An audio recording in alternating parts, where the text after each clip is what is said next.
Tiga orang negatif. Assalamualaikum warahmatullahi wabarakatuh. Alhamdulillah, alhamdulillahilladzi ja'alana minan nasihin wa afhamana min ulumil ulama'ir rasyikhin. Wassalatu wassalamu ala man nasakha dinuhu adyanal kafarati wat talihin wa ala alihi wa ashabihi alladhina kanu bitamassuki syari'atihi salihin. Dewan Hakim yang arif dan bijaksana, hadirin sekalian yang berbahagia.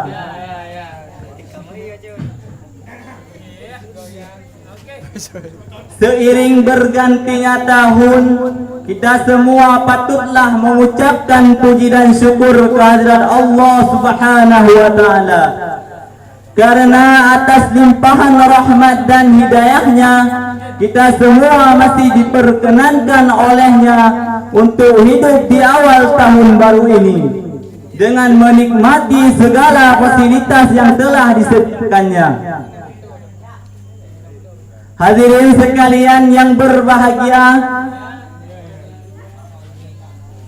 adapun syarahan kami pada malam yang berbahagia ini yaitu yang bertema penyakit hati.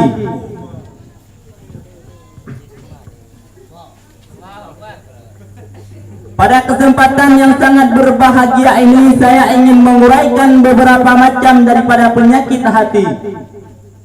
Yang pertama, berprasangka buruk atau suudzon. Suudzon ialah suatu sifat yang tidak percaya kepada orang lain atau menganggap orang lain tidak benar.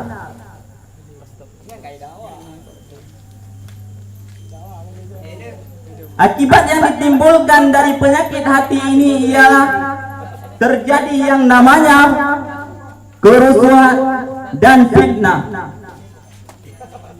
Itu yang pertama. Yang kedua, mencari-cari kesalahan orang lain. Penyakit hati yang kedua ini juga sangat berbahaya, karena orang yang suka mencari kesalahan orang lain, orang tersebut lupa untuk mengintrospeksi kesalahannya sendiri.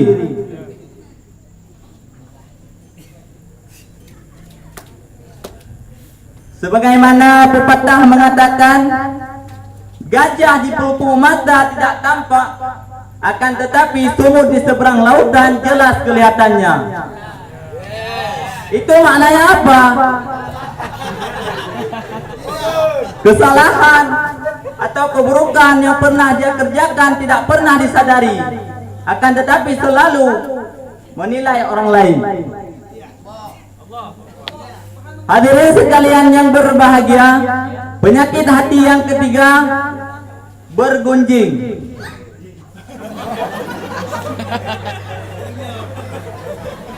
Gunjingan juga merupakan salah satu penyakit hati yang tidak kalah hebatnya daripada penyakit hati yang telah saya sebutkan tadi. Karena kenapa? Orang yang suka bergunjing atau menyebutkan kesalahan orang lain di belakangnya, ini tidak mustahil yang terjadi yang namanya pembunuhan dan lain sebagainya. Sebagaimana firman Allah dalam surah Al-Hujurat ayat 12 yang akan dilantunkan oleh qari kami. A'udzu billahi minasy syaithanir rajim.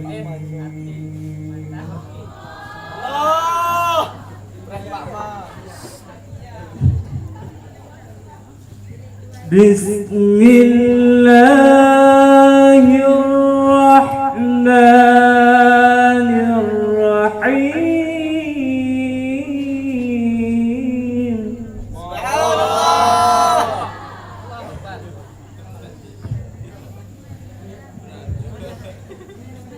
يا أيها الذين آمنوا اجتنبوا كثيرا من الظن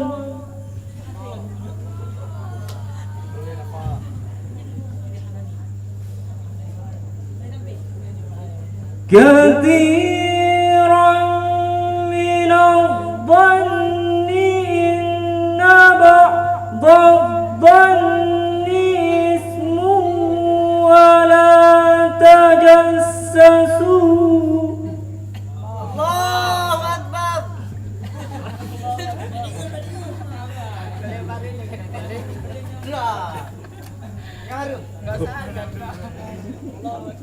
ولا يغتب بعضكم بعضا أيحب أحدكم أن يأكل لحم أخيه ميتا فكرهتموه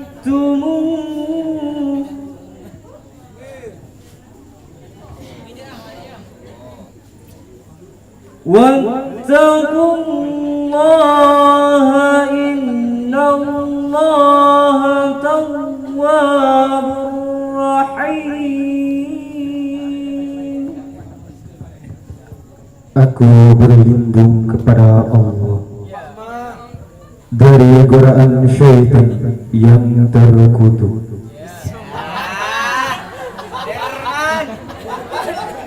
Dengan menyebut nama Allah yang Maha Pengasih lagi Maha Penyayang. Wahai orang-orang yang beriman, jauhilah banyak dari prasangka,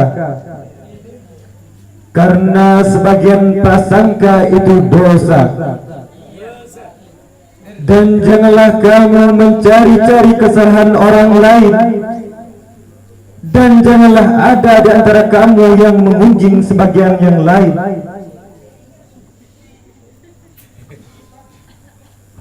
Apakah ada di antara kamu yang suka memakan daging saudaranya yang sudah mati?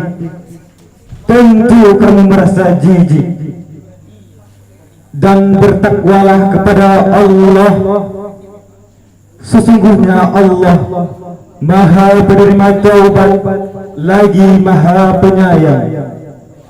Dari ayat yang telah dilantunkan tadi, Allah Subhanahu wa taala menegaskan kepada kita semua, khususnya orang-orang yang beriman, untuk menjauhi sebahagian daripada prasangka, karena prasangka tersebut adalah dosa.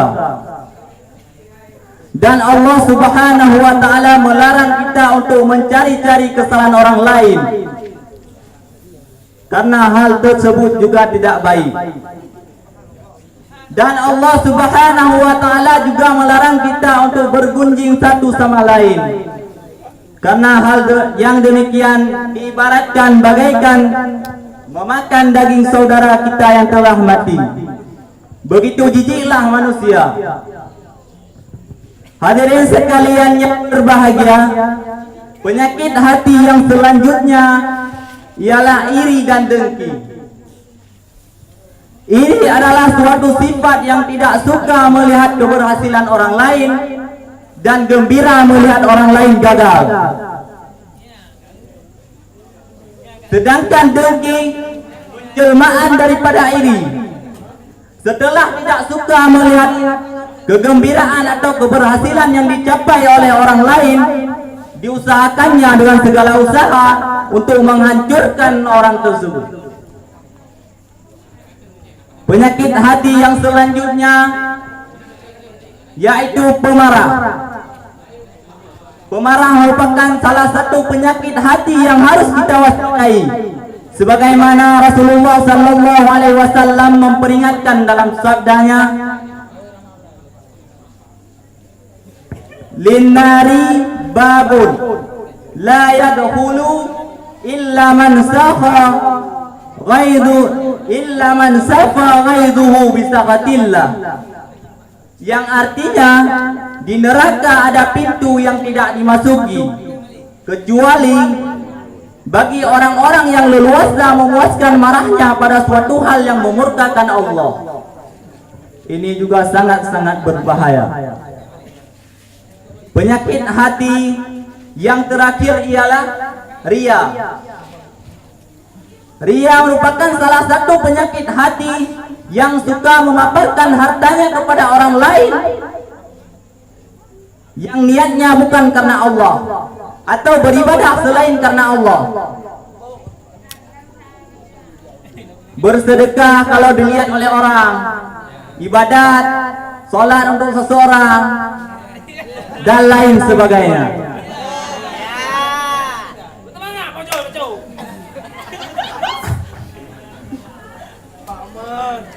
Cara mengobati penyakit hati ialah dengan memakan makanan bergizi dan minum obat.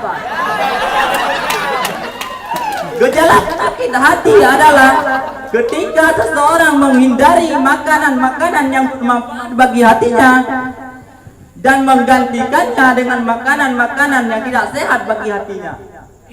Berpaling dari obat yang berguna, menggantikannya dengan obat yang berbahaya. Sedangkan makanan yang paling bermanfaat bagi hatinya adalah iman. Obat yang paling manjur adalah Al-Quran. Maka barang siapa yang mencari kesembuhan penyakit hati selain pada Alkitab dan As-Sunnah, maka orang tersebut bodoh dan sesat. Sebagaimana Allah berfirman dalam surah Al-Hujurat ayat 44 yang akan dilantunkan oleh qari kami. Qul huwa lilladzina amanu hudan wa shifaa.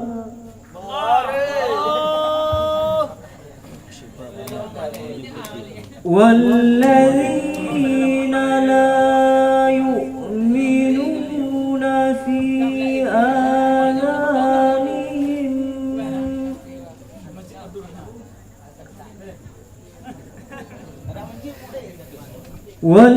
والذين لا يؤمنون في آذانهم عمى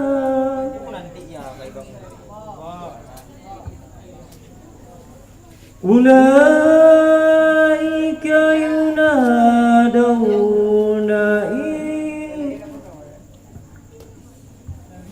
أولئك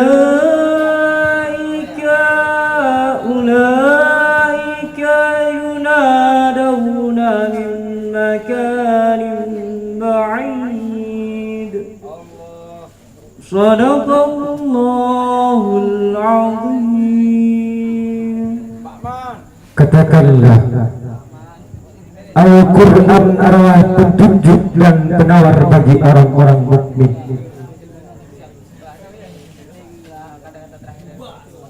Dan orang-orang yang tidak beriman, pada telinga mereka ada sumbatan. Sedang Al-Quran itu suatu kegelapan bagi mereka. Mereka itu adalah yang dipanggil dari tempat yang jauh. Maha benar Allah dengan segala firman-Nya.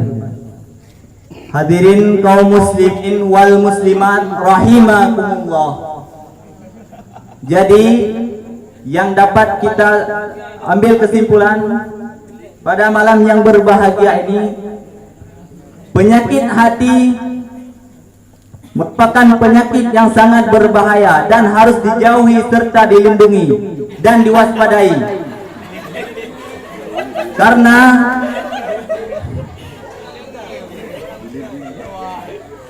penyakit hati ini selain merugikan kita sendiri, juga dapat merugikan orang lain.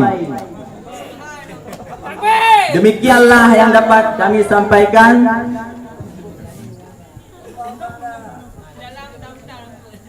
Akhirul kalam, wabillahi taufiq wal hidayah.